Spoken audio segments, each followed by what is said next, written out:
एक राजा था, उसका एक मंत्री था जिसका नाम जय सिंह था। वह बहुत बुद्धिमान तथा समझदार था। एक बार राजा के राज्य पर साथ वाले राज्य ने आक्रमण कर दिया।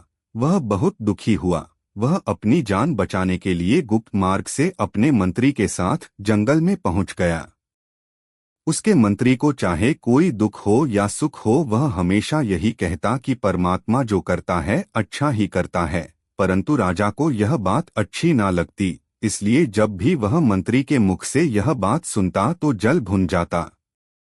अब जब मंत्री और राजा अपनी जान बचाकर जंगल में पहुंचे तो मंत्री मन ही मन परमात्मा को धन्यवाद दे रहा था। उसने राजा से कहा, राजन, घबराने की क्या जरूरत है। ईश्वर पर भरोसा रखो, वह जो भी करता है अच्छा ही करता है।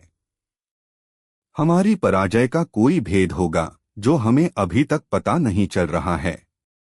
राजा इस आशापूर्ण उत्तर से जल भुन गया।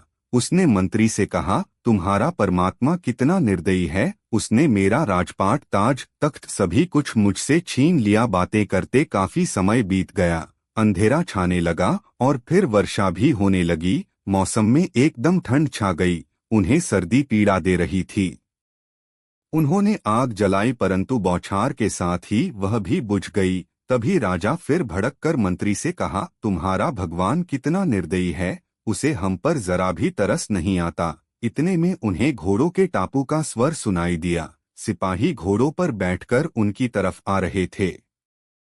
दुश्मनों के सिपाहियों को देखकर राजा का बुरा हाल हो रहा था, लेकिन अंधेरा होने के कारण राजा और मंत्री के घोड़े दिखाई ही नहीं दिए। तभी उनमें से एक ने कहा, जल्दी ढूंढो, वह यहीं कहीं छुपे होंगे। दूसरे ने कहा, जल्दी करो, कल उन दोनों को फांसी दे दी जाएगी और हमें बहुत सारा इनाम मिलेगा। लेकिन वे सैनिक राजा और मंत्री को ना ढूंढ सके और अपना सा मुंह लेकर वापस चले गए। इस तरह राजा और मंत्री की जान बच गई। तभी मंत्री ने राजा से कहा, महाराज, अब तो आपको ईश्वर पर भरोसा हो गया होगा कि परमात्मा जो भी करता है अच्छा ही करता है। यदि भगवान की कृपा से वर्षा न होती तो सिपाही आग की रोशनी में हमें ढूंढ लेते और कल हमें फांसी हो जाती। अब राजा अपने समझदार भक्त मंत्री की बातें सुनकर बहुत प्रभावित हुआ।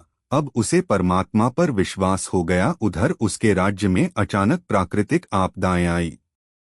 राजमहल में बैठा दुश्मन राजा महल के मलबे में दबकर ही मर गया। चारों ओर हाहाकार मच गई। उधर मंत्री और राजा दोबारा अपने राज्य में चले गए। बिना लड़े भेड़े ही उन्हें राज्य पुनः प्राप्त भी हो गया।